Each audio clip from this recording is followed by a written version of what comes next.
Perched on the edge of Utah's soaring Ponce-Gant Plateau and 4 hours northeast of Las Vegas is Bryce Canyon National Park, an ever-changing landscape of soaring pinnacles, bottomless chasms, lofty woodlands, and forests of stone.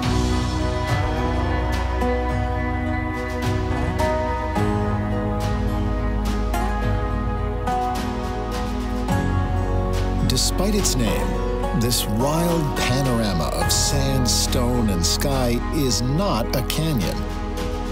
It is a collection of natural amphitheaters forged by colossal movements of the Earth's crust 16 million years ago. Ever since, the unrelenting forces of water, wind, and frost have carved the fins, hollows, and hoodoos that punctuate this otherworldly wilderness. The plateau has long sustained human habitation, with many Native American tribes hunting and gathering here throughout millennia, most recently the Southern Paiute.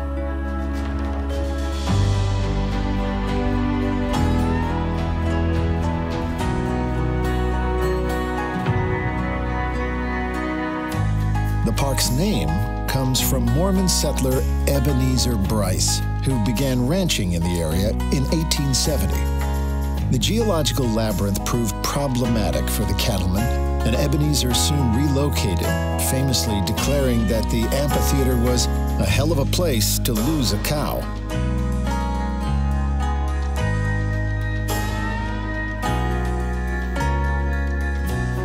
Most travelers start their journey at Old Bryce Town to stock up on provisions and feel the spirit of the Old West.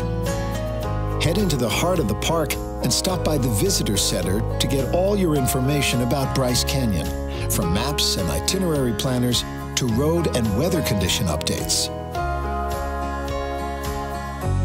From here, follow the Bryce Canyon Scenic Drive, which runs the length of the park. As most trailheads and overlooks are on the road's eastern side, many travelers drive to the southernmost point first to avoid crossing traffic at every stop on the return journey. Cruise along at your own pace by car, or climb aboard the regular shuttle bus that runs throughout the summer season.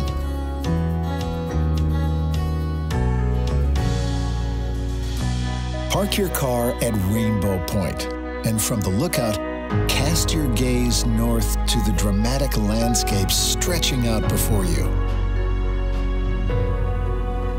Then be immersed in the fresh scent of spruce and fir as you follow the Bristlecone Loop to Yovimpa Point, the highest viewpoint in the park.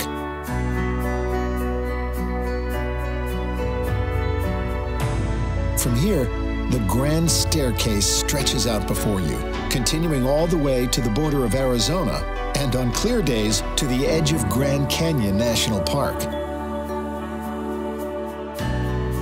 After beginning your return journey north, take in more spectacular views at Black Birch Canyon, where the earth below plummets into a narrow ravine bordered by sandstone fins and eroded rock pillars known as hoodoos. Each viewpoint along the scenic drive provides a new and spectacular perspective of the park's ethereal landscape. Continue north to Ponderosa and Agua Canyons, where even more gargantuan statues, sculpted by the hands of time, await.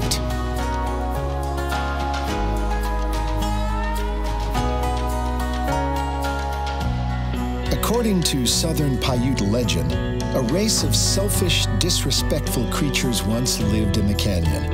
Fed up, the trickster god Coyote turned them all to stone, and their petrified bodies became the eerie hoodoos that adorn these amphitheaters.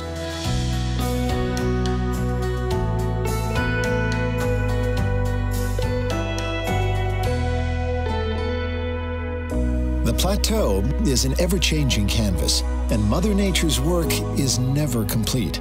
Even the most monolithic formations are vulnerable to her unrelenting hands. At Natural Bridge, gaze down through the arch, once a solid wall of rock slowly eroded away by the hands of time.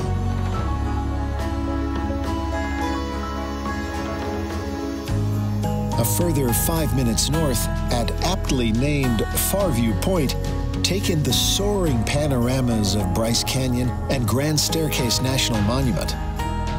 Then follow the short trail to Piracy Point for even more sweeping vistas.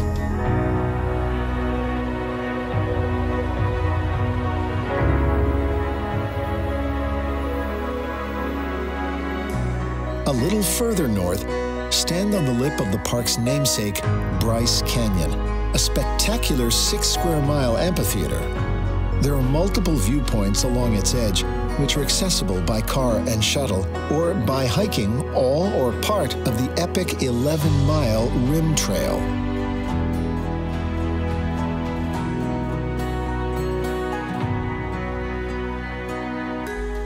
At Bryce Point, cast your gaze down at a labyrinth of orange glowing drip castles, and west toward the canyon's wall of windows. Then follow the rim trail through ancient bristlecone and ponderosa pines before emerging at the sheer cliff face of Inspiration Point.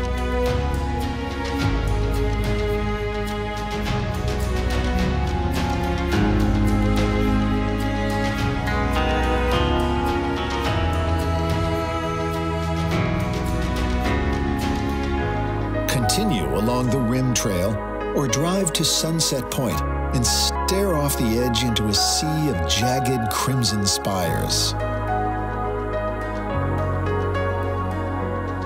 From Sunset Point, the iconic Navajo Loop Trail descends through towering fins and pinnacles into the amphitheater.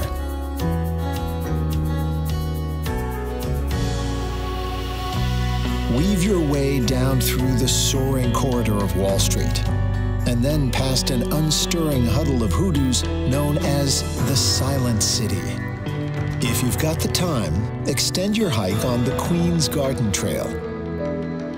Wander through mystical passageways into a cluster of hoodoos, where a formation bearing an uncanny likeness to Queen Victoria presides over her garden of stone. Then begin your ascent up to Sunrise Point on the Rim Trail. If you choose not to hike down into the amphitheater, follow the paved stretch of the Rim Trail from Sunset Point to Sunrise Point. This section of trail is wheelchair and stroller friendly and offers some of the most awe-inspiring views of Bryce Canyon. As you gaze out at this ever-changing canvas of sunset-colored spires, coral fins, and terracotta cliff faces, you will take in the work of hundreds of millions of years in a single glance.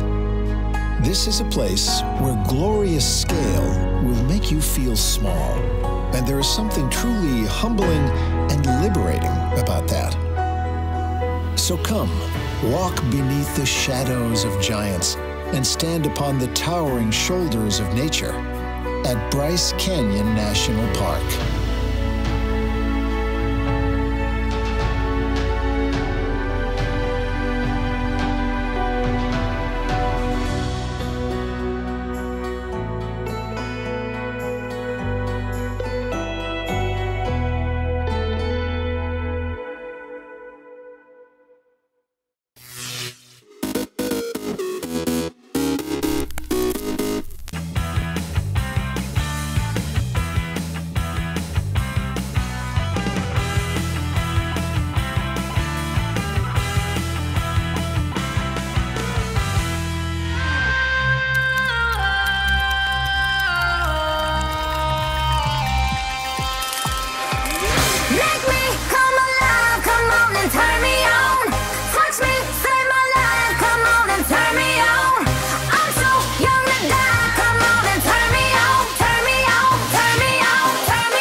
Hi, I'm Dan Nicol from Dan Really Likes Wine with a history lesson. And if you know me, if you know Dan Really Likes Wine, I love the history of South African wine.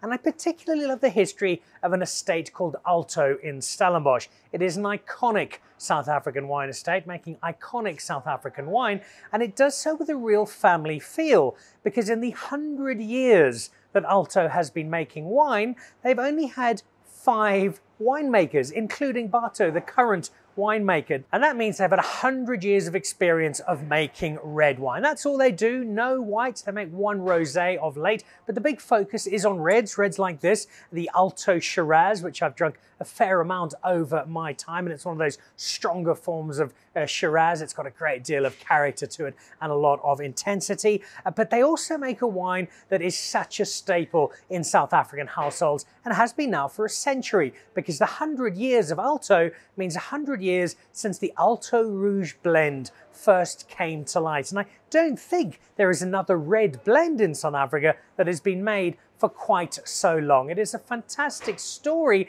Now, normally it's 115 Rand a bottle if you're a member of the Pick and Pay Wine Club. And do I need to remind you, it is free to join, and the benefits are, if not endless, then very close to it. 115 Rand comes down to just 92 Rand for the Alto Rouge for a bottle if you're a member of the Pick and Pay Wine Club. But there's another benefit. If you are a member of the wine club, if you're buying a bottle of the Alto Rouge, buying a bottle of the Alto Shiraz, buying a bottle of any of Alto's wines in Pick and Pay, then there is a massive prize that we have to give away, and we'd love to give it away to you. And who knows, there might be a phone call from the team at Pick and Pay telling you that there's an incredible prize from Alto coming your way to help celebrate 100 years of winemaking brilliance. To join the Pick and Pay Wine Club, simply SMS your smart shopper number to 36775. It's absolutely free, and you'll get for yourself 3 times the smart shopper points on every bottle of wine bought. You'll also get a 20% discount on 10 different wines each month, a 25% discount on a case of wine, and a Magnum, some terrific competitions and invitations to awesome events.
We are here at the Studio One in the BBC Television Centre to reveal the Lotus Electra, which is our next car in the portfolio.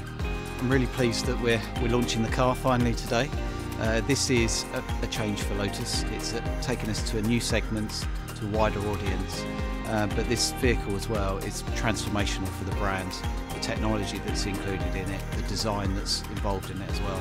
The key design features are really defined by the philosophy that we have behind the whole product. So what we've really tried to do with this car is take all of the sort of theories, the technologies and the ideas that we have and we express in our sports cars and hypercars, and apply those to a brand new vehicle segment for Lotus, which is in fact an E-segment SUV. So all of the philosophies behind hypercar design that you've seen on the Avaya and the Emira are now translated to this product, and this gives us something super unique in that segment of the market. If you start at the front of the car, we have this very sharp line that runs around the nose that sort of visually separates the air. That line runs right the way around to the tail where it culminates in this kind of blade of light. So from a sort of very simplistic point of view aesthetically, we have that as part of the core DNA. You can see very muscular fenders and haunches on the car.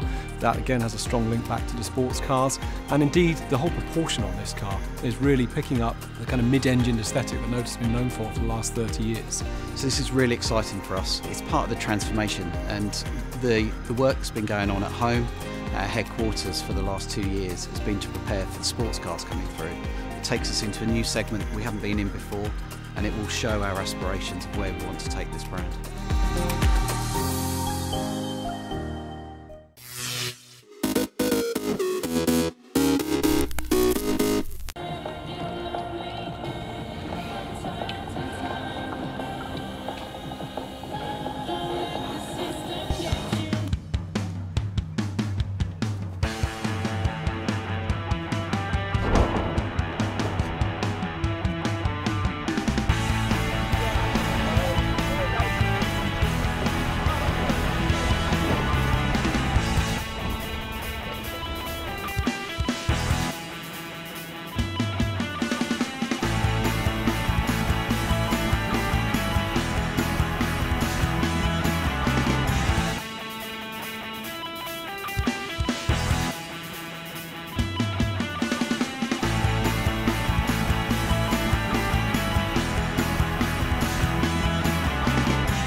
Yeah, very happy, very pleased with the result. It's yeah, much more than what we were aiming for. We originally aimed we were hoping a top 10. I mean, being the first international, my first time racing abroad, it was more of a let's come here, sow the course, get round, see where we place and see how we're doing really, and it's turned out better than that. It's gone well, yeah. And gold medalist and winner of the Paul Phelan Trophy, representing Great Britain, it's Charlie Dixon!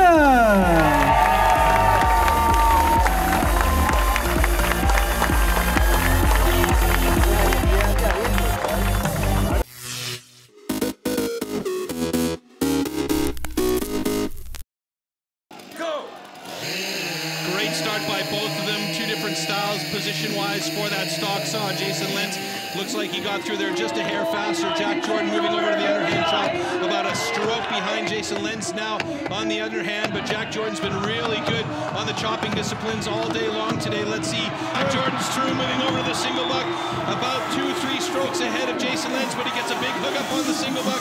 Jack Jordan gets to the standing block chop just ahead of Jason. Jason knows he's got to really work hard here, and this is the advantage for Lentz now on that standing block, but Jack Jordan's moved over to the other side ahead of Jason Lentz. It's going to be Jack Jordan taking this one down today, and it's going to be Jack Jordan! He's your new champion in the trophy format! Unbelievable, fantastic! And the winner is Jack Jordan!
What I tend to look for when I go to places are things that are visually appealing.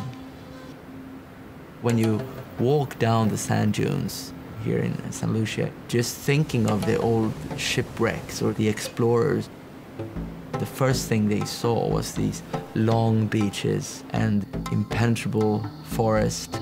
They still look exactly the same. I can't imagine there are many places in the world where you can see tons of things in one day. I want to pinch my arm and say, this can't be true. I'm in the middle of this. I think the uniqueness is that it's diverse. You could peel off layer after layer and you'll find more and more things. It's all here for you to just be part of.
July 29th, 1981.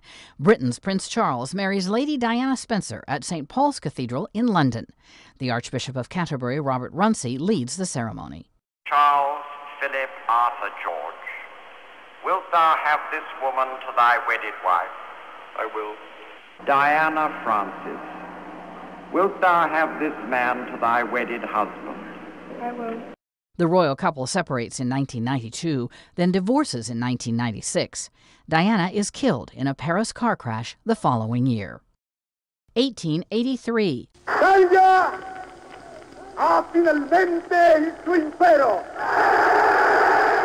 Benito Mussolini, the first of Europe's fascist dictators during the 20th century, is born in Predappio, Italy.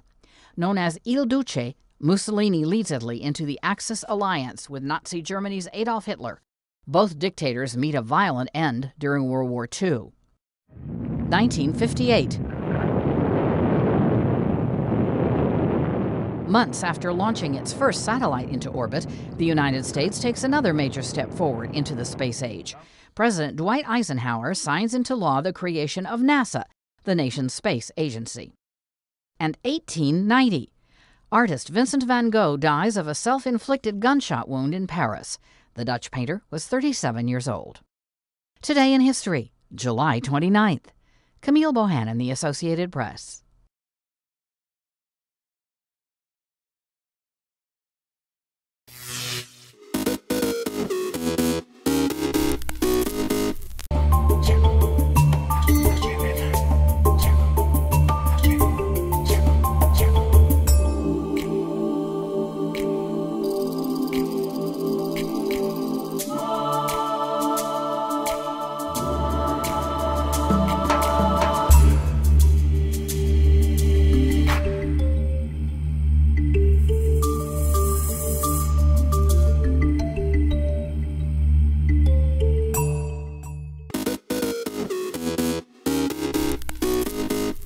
Welcome back in our studio, and in today's news,